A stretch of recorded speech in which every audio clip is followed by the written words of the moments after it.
You're looking at the new XE, a Jaguar with a diesel engine. How European is that? She's a highly capable sports sedan with a fuel-sipping turbo diesel power plant.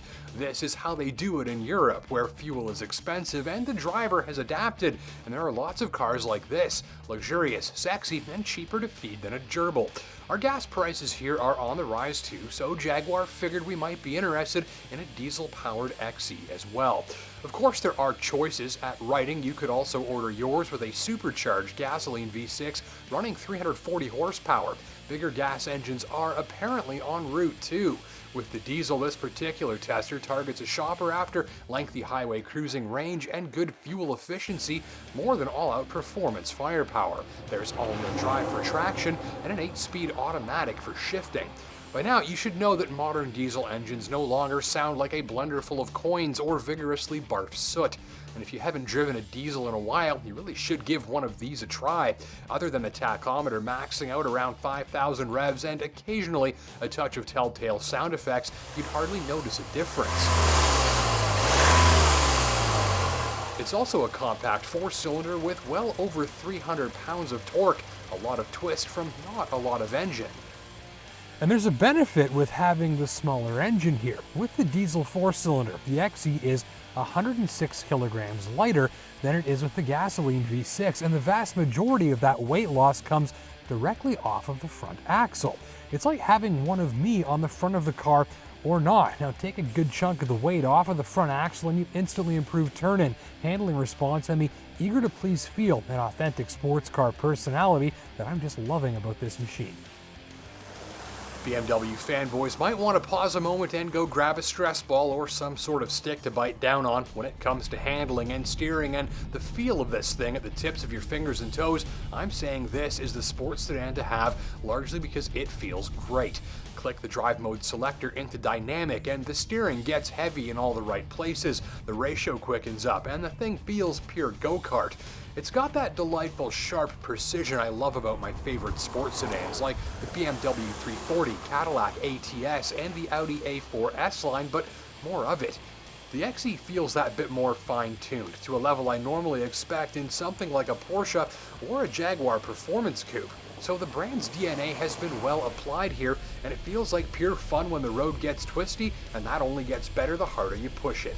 Best part? Quick and heavy steering means mischievously small amounts of work at the wheel are required to fling the XE around while the body stays flat, and all the while, like a good sports car should, you feel encouraged, supported, and backed up.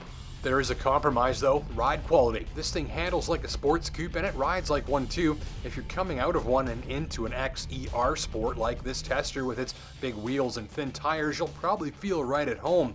If you're coming out of a luxury sedan, you'll probably feel a little too much of the road, especially if it's rough. I wouldn't say it's uncomfortable, but definitely rides over onto the sporty stiff side of the equation.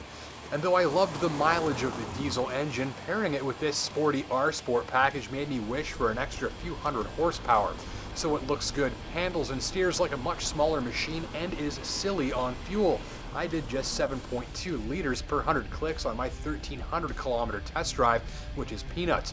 All good stuff, and the cabin is pretty swell too. Look at the depth and richness and detail. I love how busy it looks. All of these colors and tiers of controls and edges and angles and materials, and all of the contrast. The A4, the 3 Series, these guys play it safe. They're more formal and laid back and all out luxurious, and maybe they've got more of the right materials in more of the right places too. The XE's cabin doesn't feel as rich, but it looks truly unique. It's equal parts tech and luxury, executed with a modern, almost playful use of color and texture. This is a one-of-a-kind driving environment.